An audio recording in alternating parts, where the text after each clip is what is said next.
културата ја движи Европа, ако ги прашате овие тројца, мои соговорници од мојата десна страна, ке измешано, како ми дојде да ве кажем, ајде, ќе се концентрираме. Никола, од мојата десна страна, Никола Ристевски, Александар Нинич, до него и Бранко Илиевски, последен во редот на тројцата велат мускетари, ама ќе дознаеме колку е тоа вистина така. Надвор од ова студио, добро утро. Така, добро утро. Тој кој што ви недостасува каде? Ајде веднаш да кажете. Во Златибор е на припреми за брак. А како тоа припреми за брак? Па треба да се венча и се надеваме сега се на припреми. Да. Последните преговори. Последните.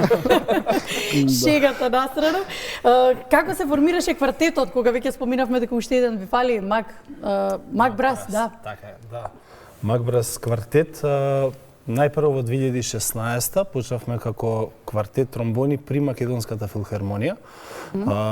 Ние бевме членови, тоест некои од нас се уште сме членови во оркестрот на Македонската филхармонија, поточно во секцијата тромбони, каде што имавме уште еден член кој што во меѓувреме да ги раздвоивме патиштата и на негово место дојде всушност Виктор кој што е во моментов во Златибор на припреми. Да. Значи почнавме како оркестарска секција со желба да музицираме малку и камерно музицирање, поточно во формација квартет, тромбони и така од 2016 година го негуваме тоа со настапи во Македонија и надвор од Македонија, така да. Да, добро, ќе зборуваме и за настапот надвор од Македонија. Добро, ви олесни тоа што веќе сите си бевте добро подковани музички. Ви олесни некако во формирањето, во музицирањето? Па да, и како многу е добро кога работите со колеги со кои што заедно музицирате во оркестар. И тоа музицирање камерно кое што представува квартетот, подосна се отсликува во изведбите со оркестарот и во настапите со оркестрот и како заеднички звук и како заедничко дишење буквално ни помага заедно да функционираме како секција подобро. Делува вака кога ќе ве види човек, имаме и инсерти. Делува многу тешко справувањето со, не знам, со инструментот. Бранко? Тешко е? Колку е тешко? Со инструментите, па знае да биде малку предизвикувачки, меѓутоа тоа го правиме од љубов, така да апсолутно не чувствуваме некоја тежина, знае да има предизвици, нели? Да. Технички предизвици на инструментот или да се состават композициите заедно, да се научиме како свириме подобро заедно, да изнајдеме решение за подобро да звучи тоа што го. Исклучително динамичен инструмент, а и од друга страна како го држувате балансот меѓу инструментите, сега сите сте со различен инструмент, така? Па претежно ствари они тројца се тромбон, додека јас сум на туба. Тука е уствари уметноста да се соединиме во звукот. Да има баланс. Да има баланс, да има заеднички звук, заедничка боја, заедничко музицирање и сето тоа да звучи како едно. На некој начин. Добро, едно Мак Брас, кој го создаде? Мак Брас, сите сме заедно. Името, бидејќи како што напоменав на почетокот, бевме квартет тромбони на Македонската филхармонија. Бидејќи сменивме членови, сменивме еден член и решивме да го смениме името за да смениме поинаков правец да фатиме, буквално да ги смениме нештата во текот на нештата како ќе функционира. Бидејќи реалноста се смени, не бевме сите веќе членови на Македонската филхармонија. Така, добро. Па добро, верувам дека ви вроди со плод со глед на тоа дека имавте едно успешно патување. Добро, ќе го слушнеме Никола нешто? Да каже, еве на пример следново прашање. Кој е најпредизвикувачки дел од свирењето? Слушањето, дишењето заедно. За тоа треба време. Ние долго време се познаваме, заедно живееме, растеме и најбитно е слушањето еден со друг. Добро, таа синергија верувам дека и спонтано се случува во делот на секојдневното комуницирање. И спонтано и е се работи на ствар на искуство, на се работи, тоа вака кога ќе кажете да се слушаме еден со друг, тоа го земаме здраво за готово. Па ќе каже човек, нормално се слушаме меѓу себе, меѓутоа треба да дојде до една уметничка да еден уметнички момент кога што вистина вие ќе знаете, ќе можете да го предвидите неговото, или на колегите околу вас, неговиот израз, неговиот начин на дишење, ќе знаете како точно ќе отсвири фразата. Да. Знаете, се познавате како музицирате и така можеме заедно да се движиме во ритам. Така се постигнува подобар заеднички звук. Па и мислам дека секојдневната работа ќе си го направи своето, след на ништата ќе биде. Настап кој што ви остави најмногу впечаток е Гран Канарија, или? Па да. Да, дефинитивно. Посебен проект, посебен настап, особено заради тоа што е едно од најубавите места можеби на светот, каде што знаете еден мал остров каде што има, они го викаат континент за себе, има различни клими, различна богата природа, многу весели луѓе, многу топли луѓе и пред се многу култура на лимени дувачки инструменти, бидејќи во Шпанија тоа нели познатата шпанска труба, која што сите сме слушнале во нивните традиционални песни. Така да можам... Како тие реагираат на нашата музика? Мислам дека им се допада на сите. Претежно они се запознаени со балканската култура на лимени дувачки инструменти и тоа зборам на она поинаква, зборам на она народна музика на некој начин. Сега ние отсвиравме еден аранжман од македонскиот диригент и аранжер и композитор Горан Илиевски, кој што е воедно и диригент на војниот оркестар.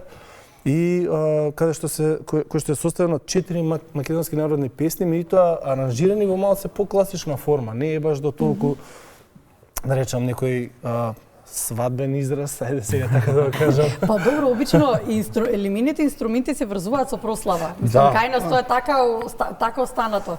Така е кај нас, меѓутоа верувате и во Шпанија е така. Еве Никола ќе кажам малце подобро за точно е дека се негови тоа народна изведба на народни мотиви и мелодии, меѓутоа еве нека каже повеќе за културните центри кои што се инвестираат. Луѓето се срдечни, прво се многу слични на нас. Да, тоа да. Прв те гледа и те прегрнува. Бевме и во еден дом на композиторот чија соработка имавме. Родителите беа многу срдечни, многу како кај нас. Добро, не се како ви кажат, топол народ. Да, топол народ.